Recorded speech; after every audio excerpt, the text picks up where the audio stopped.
అమ్మవారి నామాల్లో 25వ నామం శుద్ధ విద్యాంకురాకార ద్విజ పంక్తి ద్వయోజ్వల. అమ్మవారి పెదవుల నడుమ నవ్వుని వర్ణించారు. నవ్వు అంటే పలువరుస కనబడుతోంది. ఇది మామూలు మంత్రం కాదు. అన్ని నామాలలోనూ బీజాక్షరాలు దాగి ఉన్నాయి. కానీ కొన్ని నామాలు చెప్పకుండా ఉండలేం. అందులో ఉన్న ఆ రహస్యాలు బయటకు తెలియాల్సిందే. శుద్ధ విద్య అంకురాకార ద్విజ పంక్తి ద్వయోజ్వల. ఈ నామాల్లో సంకేతాలు దాగి ఉన్నాయి కనుక రహస్య నామాలు అన్నారు. ద్విజ పంక్తి అంటే పలు వరుస. సాధారణంగా దంతాలు మొదట వచ్చి మళ్ళీ వయస్సు పెరిగాక ముందువి పోయి మళ్ళీ వస్తాయి. ద్విజ అని దంతాలకు పేరు. ఉపనయన సంస్కారం కలిగిన వారికి ద్విజులని పేరు. దీక్ష పొందక పూర్వం ఒక జన్మ, దీక్ష పొందిన తరువాత మరొక జన్మ. దీక్షితులైన వారికి కూడా ద్విజ శబ్దం చెప్పుకోవచ్చు. సర్వవర్ణస్థులకు అమ్మవారి దీక్ష వారి పద్ధతులను అనుసరించి ఉంది. ద్విజ అంటే దీక్ష పూర్వం, దీక్ష తరువాత జన్మ అని చెప్పవచ్చు. ద్విజ సంఖ్య సాధారణంగా వేదవేత్తలకే వ్యవహారం కనుక ఇక్కడ వేదవేత్తల అర్థం కూడా స్వీకరించవచ్చు. వేదవేత్తల వలె ప్రకాశిస్తున్నదని చెప్పవచ్చు. ద్విజ శబ్దంలో 2 అర్థాలు. 1 దంతములు, 2 వేదవేత్తలు. ఉపాసకులని మరొక అర్థం కూడా ఉంది. ఈ అర్థాలు అన్వయం చూస్తే అమ్మవారి పలువరస శుద్ధంగా అనగా ధవళ కాంతులతో తేటగా నిర్మలంగా ప్రకాశిస్తూ ఉంది. శుద్ధ విద్య మొలకల వలె ఉన్న పలువరస కలది. మిగిలిన వాటిని చెప్పేటప్పుడు దొండపండులా ఉంది, పగడంలా ఉందని చెప్తే వస్తువులు అర్థమవుతాయి. ఇక్కడ వస్తువులేమీ చెప్పలేదు. మల్లె మొగ్గలా ఉంది అని చెప్పడం లేదు. ఇక్కడ పోల్చి చెప్తున్నది శుద్ధ విద్య యొక్క మొలకల వలె ఉందన్నారు. ఇది చాలా రహస్యనామం. ఉజ్వల అంటే ప్రకాశం. అమ్మ పెదవుల నడుమ ఉన్న పలువరస అంత అందంగా ఉంది. శుద్ధ విద్య యొక్క అంకురములు అన్నారు. విద్యలలో బ్రహ్మ విద్య మాత్రమే శుద్ధ విద్య. మిగిలిన విద్యలన్నీ లౌకిక విద్యలే. అదే పరావిద్య. శుద్ధ విద్య అంటే సా భవతి శుద్ధ విద్య ఏ దంతాహంత యోరభేదమితి. ఇదంతా అహంత భేదాలు లేనిది ఏదో అది శుద్ధ విద్య. తెలుగులో ఇదంతా కాదు, సంస్కృతంలో ఇదంతా శబ్దానికి ఇదం అని చెప్పేదే ఇదంతా. సృష్టిలో ఏ వస్తువునైనా చూపించి ఇదం అంటున్నారు. ఇదం అనగా జగత్తు లేదా ప్రపంచం అని అర్థం. మనకి తెలిసింది ఇదం ఒక్కటే తప్ప మరొకటి లేదు. ఎక్కడో ఉందంటే తెలియదు కనుకనే అది అంటున్నాం. కానీ అది అనేది ఏదీ లేదు. మనల్ని అక్కడకు తీసుకువెళ్తే అది కూడా ఇదం అనే అంటాం. ఇదం అంటే ప్రపంచం కనుక సృష్టిలో ఇదం ప్రపంచం. అహం పరమాత్మ. అహం పరమాత్మ కనుక అహం అంటే అర్థం నేను. నేను పరమాత్మని. నేను అని మనం ఈ శరీరాన్ని చూపిస్తున్నాం. కానీ ఇదం అని జగత్తుని చెప్పాం. ఇదం జగత్తు అయినప్పుడు, అహం పరమాత్మ అయినప్పుడు ఇదం అని మనం ఏ శరీరాన్ని చూపిస్తున్నామో ఆ శరీరం అహం కాదు అని అర్థం చేసుకోవాలి. ఇలా ఇదం అని మనం ఏం చూపిస్తున్నామో అది ఏది అహం కాదు. యుష్మత్ ప్రత్యయ అహం ప్రత్యయ. ఈ రెండిటి గురించి తెలుసుకోవడమే బ్రహ్మసూత్ర భాష్యంలో మొదట శంకరులు చెప్పారు. అదే ఇక్కడ శుద్ధ విద్య. ఇదం అని ఏం చూపిస్తున్నామో అదేది మనం కాదు. ఇంతవరకు మన శరీరమే నేను అనుకుంటున్నాం. కానీ అది మనం కాదు. ఇదం అయిపోయింది. ఇదం అనుకున్న ఉపాధులన్నీ తీసేస్తే ఆ ఇదం దేనివల్ల ప్రకాశిస్తోందో ఆ అహంత అనగా అహం రూప చైతన్యమే ప్రపంచంలో అంతటా ఉంది. ఇదం అనేది ఉపాధి లక్షణం, అహం అనేది పరమాత్మ లక్షణం. ఉపాధులన్నీ ఇదమే అంటే ప్రపంచమే. ప్రపంచం అంటే మన చుట్టూ చూసేది మాత్రమే కాదు, మన శరీరం మొదలుకుని అంతా ప్రపంచమే. మరి అహం ఎవరు? మన శరీరంతో మొదలుకొని ప్రపంచం అంతటినీ ఎవరు సాక్షిగా చూస్తున్నాడో ఆయన అసలు అహం. ఆయనే బ్రహ్మము. శుద్ధ విద్య అంత తేలికగా అర్థం కాదు. ఇప్పుడు ఇదంతా అహంతలో ఇదం అంటే ప్రపంచమని, అహం అంటే పరమాత్మ అని అనుకుంటున్నాం. పరమాత్మ వేరు, ప్రపంచం వేరు అనుకుంటున్నాం. ఇదంతా అని మనం చెప్పే ప్రపంచమంతా పరమాత్మ కాదు, అహమే పరమాత్మ. అహమే పరమాత్మ అని తెలుసుకున్నాక అప్పుడు ప్రపంచమంతా పరమాత్మయే అని తెలుస్తుంది. ఇందాక మనం ప్రపంచమంతా పరమాత్మ కాదనుకున్నాం, ఇప్పుడు ప్రపంచమంతా పరమాత్మ అంటున్నాం. సర్వం బ్రహ్మమయం జగత్, సర్వమున్నతని దివ్య కళామయమంచు విష్ణు నందుల్లము చేర్చి అని చెప్పినట్లుగా ఉపాధి దృష్టితో చూస్తే ఈ శరీరం ఇదం. ఉపాధులన్నిటిలో చైతన్యంగా ఎవరు వ్యాపించి ఉన్నారో అది అహం. మీలో, నాలో, అందరిలో వ్యాపించింది. చైతన్యం దృష్టితో పరిశీలిస్తే ఇదంతా అహంతాయే అని తెలుస్తుంది. భేదం లేదు, ఉన్నది ఒకటే. రెండు లేవని తెలుస్తుంది. ఉన్నది ఒకటే అని చెప్పడాన్ని అద్వైతం అంటారు. ఈ అద్వైత విద్యనే శుద్ధ విద్య అంటారు. ఆ శుద్ధ విద్యే అమ్మవారి నవ్వు. అమ్మవారి నవ్వు చూస్తే మనకు జ్ఞానం రావాలి. ఆ పళ్ళు శుద్ధ విద్య యొక్క అంకురం వలె ఉన్నాయి అంటే శుద్ధ విద్య యొక్క ఉదయంగా ప్రకాశిస్తున్నది. శుద్ధమైన బ్రహ్మ విద్యయే అమ్మవారి వదనంలో ప్రకాశిస్తున్నది. అమ్మవారి ముఖం వాగ్భవకూటం. వాగ్భవకూటం అంటే జ్ఞానకూటం. ఇదంతా జ్ఞానం. మన శరీరంలో కూడా జ్ఞానస్థానం వదనమే. ఆవిడ ఇస్తేనే మనకి వచ్చింది. అమ్మవారి ముఖమంతా జ్ఞానస్వరూపం. జ్ఞానంలో ఉన్న అసలు జ్ఞానం శుద్ధ విద్య. అది అమ్మవారి నవ్వులో ప్రకాశిస్తున్నది. మరొక అర్థంలో షోడశీ విద్యనే శుద్ధ విద్య అంటారు. అది బ్రహ్మ విద్యే. 16 అక్షరాల మహామంత్రం. బీజాక్షరాలు సభలలో చెప్పరాదు, గురుముఖత తెలుసుకోవాల్సిందే. ప్రసిద్ధి చెందిన పంచదశి విద్యకి ఒక బీజాక్షరం కలిపి షోడశి అంటారు. ఇదొక పద్ధతి. అలా కాకుండా పంచదశి అని ఏదైతే 15 అక్షరాలు ఉన్నాయో దానిని 3 కూటాలు చేస్తే ఒక్కొక్క కూటం ఒక్కొక్క అక్షరం. 15 అక్షరములు కలిపి 3 అక్షరములు అయ్యాయి. ఈ 3 బీజాక్షరాలకు మరొక 13 బీజాక్షరాలు కలిపితే దానిని మహాషోడశి విద్య అని పేరుంది. ఇది పరావిద్య. శ్రీ షోడశాక్షరీ విద్య ఇదే. ఈ 16 అక్షరాలే అమ్మవారి యొక్క మంత్రరూపం. ముఖం నుండే శబ్దాలు రావాలి. నోటి నుండి వచ్చే ఆ మంత్ర విద్యయే అమ్మవారి దంతాలుగా కనబడుతున్నది. 16 అక్షరాలే అమ్మవారి దంతాల వరుస.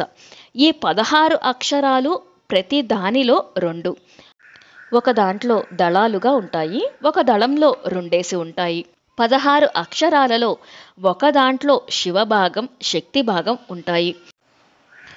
ఈ శివభాగం, శక్తి భాగాలుగా విభజిస్తే మొత్తం 32 దళాలు. 16 అక్షరాలలో ఆ 32 దళాలే 32 దంతాలుగా అమ్మయందు ప్రకాశిస్తున్నాయి. శుద్ధ విద్యలుగా చెప్పబడే విద్యలు కొన్ని ఉన్నాయి. దత్తాత్రేయ సంహితలో 32 శుద్ధ విద్యలు చెప్పారు. అవన్నీ భాస్కర రాయల వారు ఉదాహరణలుగా తెలియజేశారు. దత్తాత్రేయుల వారు దత్తాత్రేయ సంహిత అని అమ్మవారి విద్య గురించి అద్భుతమైన గ్రంథాన్ని రచించారు. దత్తాత్రేయులు అంటేనే బ్రహ్మ విద్యారూపుడు. బ్రహ్మ విద్యారూపులు బ్రహ్మ విద్యయే చెప్తారు. దత్తాత్రేయుల వారు అమ్మవారి విద్యనంతటికీ కల్పం రచించారు. మొత్తానికి దత్తాత్రేయులు, దక్షిణామూర్తి, హయగ్రీవ స్వామి కలిపి చెప్పిన విద్యయే శ్రీవిద్య. శ్రీవిద్యలో దత్తాత్రేయుడు ఉన్నాడు. ఆయన 18,000 శ్లోకాలతో దత్తాత్రేయ సంహిత రచించారు. ఆయనను గురువుగా స్వీకరించి ఉపదేశం పొంది మొత్తం అమ్మవారి అనుగ్రహాన్ని ఉపాసనాఖండం నుంచి జ్ఞానఖండం వరకు ఇచ్చారు పరశురాముడు. ఉపాసనాఖండం అంటే ముందు జరిగిన సాధన. దాని జ్ఞానంతో అనుభవంలోకి వెళ్ళిపోయాడు పరశురాముడు. దత్తాత్రేయునికి గొప్ప శిష్యుడు. పరశురాముడు దత్తాత్రేయుల వద్ద శ్రీవిద్యా రహస్యాలు తెలుసుకున్నారు. అదే త్రిపుర రహస్యం అనే గ్రంథం. శ్రీ విద్యకి సంబంధించిన గ్రంథాలు దగ్గర పెట్టుకుంటే తెలుసుకోవడానికి జీవితం చాలదు. అందులో కొన్ని గ్రంథాలు చదువుకున్నా చాలు, మరలా పుట్టే అవసరం రాదు. దత్తాత్రేయ సంహితను పరశురాముల వారు ఉపదేశంగా పొంది అనుష్ఠానం చేసి 6000 శ్లోకాలలో రచించారు. దానికి పరశురామ కల్పసూత్రములని పేరు. సుమేధ అనే మహర్షి ఈ పరశురాముని ద్వారా ఈ విద్యను గ్రహించారు. ఇదిగాక వశిష్ఠుని శ్రీవిద్య ఆగమం ఒకటుంది. దీన్ని దక్షిణాచార సంప్రదాయంలో స్వీకరిస్తారు. వశిష్ఠాగమంలో 16 విద్యలు చెప్పారు. అవి శుద్ధ విద్య, బాలా విద్య, మాతంగీ విద్య, గురుపాదుకా విద్య, గణపతి మంత్రం, సౌభాగ్య విద్య, వారాహి విద్య, తిరస్కరిణీ విద్య, లోపాముద్రా విద్య, తురీయ విద్య, ప్రసాద విద్య, పరాప్రాసాద విద్య, షోడశీ విద్య, పరావిద్య, పరాషోడశీ విద్య, మహాపాదుకా విద్య. శుద్ధ విద్యతో మొదలై అనుత్తార మంత్రదీక్ష వరకు 32 దీక్షలు తంత్రాలలో ప్రసిద్ధాలు. ఈ విద్యలలో మళ్ళీ శివశక్తి భాగాలున్నాయి. అవి అమ్మవారి యొక్క 32 దంతాలను వశిష్ఠాగమం చెప్తోంది. ఇందులో ఏది ప్రమాణం అంటే అన్నీ స్వీకరించవచ్చు. ఉపాసకునికి శాస్త్రానికి మధ్య ఉండేవారే గురువు. అన్ని విద్యల్లాగే కలి